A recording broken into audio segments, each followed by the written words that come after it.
episode number 26. I gotta ask right now, is this a general show? Am I allowed to say some vulgarity here, profanity, or should I keep it clean? Hey, I can always hit the explicit button later when I publish, so... Ba with the ba, da bang, diggy, diggy, diggy, to the boogie, sit up, jump the boogie. Sometimes in life things can come across as rather odd or often peculiar, a little like the way that you decide to tune into other radio stations other than ours.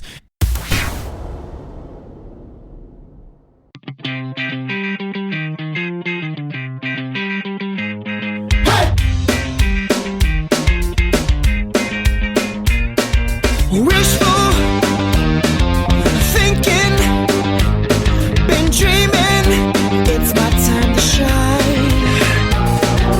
Wanting, waiting, been hoping for a girl like you to know. I wanna get the girls I couldn't get before. I wanna be in a band, make that music. I wanna be in a band, get those grooves. I wanna be in a band, smoke those dudes. I wanna be in a band.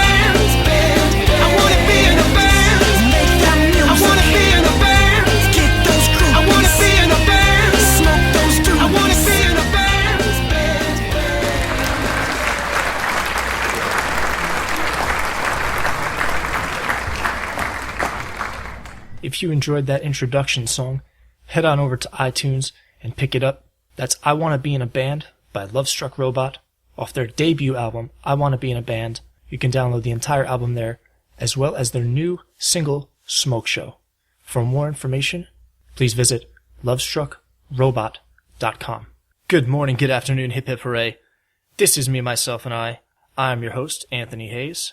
If you are not already doing so, please follow me on Twitter at @ahayes_MMI. I am also on Instagram, @ahayes_MMI. And the newest addition to the Me, Myself, and I arsenal, Me, Myself, and I Radio on Facebook. And of course, when all else fails, head on over to the mothership, Me, Myself, and I Radio.com. Lots to talk about, less than half an hour to do it in. So, let's get into Me, Myself, and I, shall we? All right. Me, Myself, and I, episode number 26. I'm talking to a very cool cat I'm about to introduce. His name is Scott Doucet, 27 years old. This guy is doing amazing things. He's a motivator, a podcaster, a blogger, a coach. He hails from Bathurst, New Brunswick, Canada. One of the fun questions I always like to ask, how did we meet? Absolutely. One night I was walking home from work and Anthony mugged me behind. No, I'm kidding. No, I was actually, like, wait, is that you? I'm fairly new to the podcasting side of things. You know, I've been doing motivational speaking for, I think, since like 2011. Podcasting is still relatively new. I only started this year. I got introduced, like just thrown into this world of amazing people online. And you happen to be one of these people. We met through the podcast exchange group. Yep. We kind of liked each other's stuff back and forth, and then eventually just started entering into conversations, listening to each other's shows, and I think that's how you and I came about. I can honestly say that, like, I was listening to you and, like, paying attention to your stuff before we ever so much as said a boo to each other. Oh, that's very cool, man. I appreciate that. Last year, it was all it was all very tangible, my business. It was all about traveling here, speaking there, getting on this stage, getting on that stage. And it wasn't until I got into digital broadcasting, you know, podcasting and stuff like that, that I realized how the intangible side of it can open so many doors. You know, you can't reach out and touch the people that you're talking to, but I've been invited to Dubai, Chicago, Arizona, you know, like all these people that I've met from all over the world inviting me to take part in, you know, summits and little things that they're putting together. And I've been on shows from a lot of different places. So it's really cool, man. I've never thought it possible until I've started doing it. You know, Absolutely. The things you didn't know. The one thing that stuck out in my mind, Scott, was that you have the desire to help others obtain confidence to realize and achieve their goals. Talk to me about that.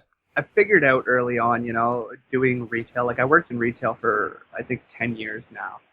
And I noticed that it was a lot of people setting aside what they want to do for what they have to do. Mm-hmm. And it used to really bother me. I'd go into work every day and I'd be put into these leadership roles. Like I was always either a supervisor, assistant manager, some form of team builder, because anytime anyone had a problem or needed something achieved, it always found its way to go through me. And I used to get really, not necessarily upset with the tasking, but upset with the people who weren't doing what they were meant to do. Uh-huh. You know? That's People what being a were leader is planning. all about. You gotta figure out how to show them the way, you know? Yeah, and the worst part of it was not that retail is bad or wrong. We need that kind of thing. We need people to work those sectors. The issue was that the people who were there, myself included, were not the best people for the job. We had other things on our plate, in our minds. And so I decided, rather than keep slamming myself against that same wall, that I would find another avenue to build people up, and motivational speaking and podcasting just happened to be the avenue that made the most sense. That's awesome. So this is something you'd say you've always had in you? I don't know if it's something I always had in me. I guess so. It's just that when I was younger, I didn't really realize it. I didn't have a name for it or a label on it. I didn't know I was a leader. I just knew that I took charge whenever no one else was getting the job done. So it's kind of like you have greatness in you. I think everybody does. It's just you need to realize what kind. I like that. Yeah. So you're doing this full time now? Getting there. Okay. I recently got my hours at work because I still am, in retail. I still do sales. Hey, I'm but right there with you. I got my hours pulled back drastically, and I was about to take the leap of faith and be like, okay, I'm going to jump in and do this full time. And then my boss offered me dental and medical coverage. And I was like, no, I'm going to stay at work for a bit. I was like, you know what? Self-employment can be expensive. He got you. Let's stay put for a little while longer. But I might only work like 2-3 shifts a week now, and the rest is podcasting. So. Oh, wow, that's cool, man. Good for you. Not a lot of people have the means, or probably mostly the guts to take a leap of faith like that. So that's very cool that you're following your dreams, making that happen. Well, I know. Will say, sorry to cut you off. Uh-huh. I will say I'm very fortunate in that I do. Well, fortunate and unfortunate. It's two sides of the same coin, I think. I don't have children. I am single. Mm-hmm. So I don't have a lot of responsibility to take care of other than just myself. So I feel like that and your puts cat. me in a position. Yeah, and the cats, but I mean, they're like roommates. That I've seen a bunch of funny pictures you post on social media with the cats and stuff. That's hilarious. So I mean, I was able to take that leap because I have so little responsibility. I feel like, there's huge things lacking in my life. I would love to be a father. I would love to be a dedicated husband. But apparently being a full-time podcaster is closer and more attainable for me right now. So that's kind of why I made the leap. Your time will come, my friend. I'm actually a new father myself. A little over a year and a half since I had my daughter. I don't get to dedicate a lot of time, I should say as much as I'd like to doing podcasting, but I am given the freedom to do it as much as I can, I guess you can say, without sacrificing my home life, without sacrificing time with my daughter. I'm given the opportunity to do this. So you were talking about retail and things like that. I actually just got home from work. That's what my co-host has to deal with. Josh, he works overnights at a hospital, and then Right. he's got a retail job on top. He does the local cadets program for the youth. Like we're trying to get involved as many places as we can. But I've seen that guy come off of like a 12-hour shift, put in 4 hours here. So he's like 18 hours of solid like work and doing stuff and focusing. And the guy's a train wreck. Like he's asleep. His nose. With all due respect. Yeah. The guy's got his nose like rested on the mic, and he's just barely talking into it, like just enough to form words. Oh my God. I'm surprised our show has the ratings and reviews that it has. Hey, because- but you guys got good chemistry. It's a good program, and the fact that you guys get picked up by like a local radio station, I mean, that's huge, Yeah. man. That was massive, and because of that, we've had government officials reach out and say they've heard us on the radio, they love our show, they'd love to see more forward thinking and more youth initiative. all kinds of different things. Like podcasting opened up doors for us that we wouldn't have been able to pry open ourselves. So Yeah, it's been a beautiful situation. absolutely, man. That's excellent. And you were born in Canada? Born and raised, man. Born raised. on the West Coast and grew up on the East Coast. Very cool. Yeah, I remember listening to an episode of yours from your show. If you want to go ahead and plug that right now, we can do that. It's called the Education Podcast, and it's EDGE-Ucation podcast. And we're so far we're doing it once a week. We're getting enough interviews backlogged that I'd love to jump it up to twice a week. But of course, Josh's time is, the major affecting variable there. Sure. So if I can somehow manage to pinch off more episodes per week, I'd love to, because people are demanding it. They love it. Excellent. Yeah, absolutely. And the website is edgemotivation.com. You got it. www.edgemotivation.com, and you can find us on Facebook at the same spot. Very cool. Yeah, I was listening to one particular episode I thought was really awesome.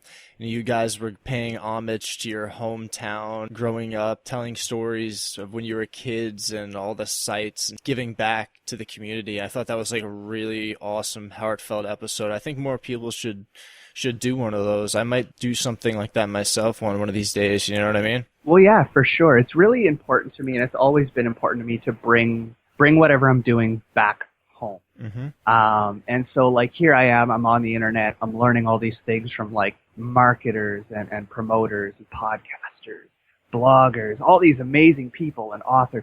But then I look around my home, and I see so much talent and so many amazing creative types, and they don't have these avenues, and they don't know what to do with their time.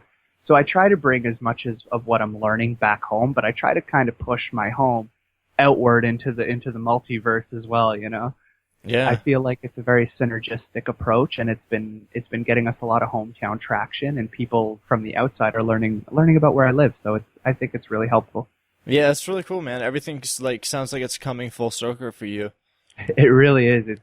It's going faster than I anticipated, and I'm struggling to keep up sometimes. Yeah, I don't doubt that at all. There's a lot of work that goes into this that people don't understand, Well, when I initially started podcasting, my coach told me I need to be able to dedicate at least 10 to 15 hours a week.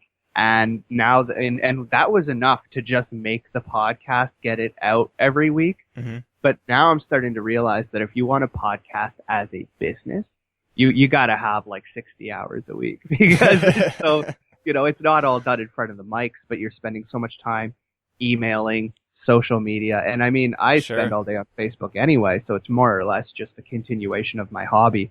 But there's so much to do and so many little moving parts, I've gotten rid of my 9 to 5, but now I spend 9 to 5 doing 1,000 little things. Yeah. It's heavy, man. It's heavy.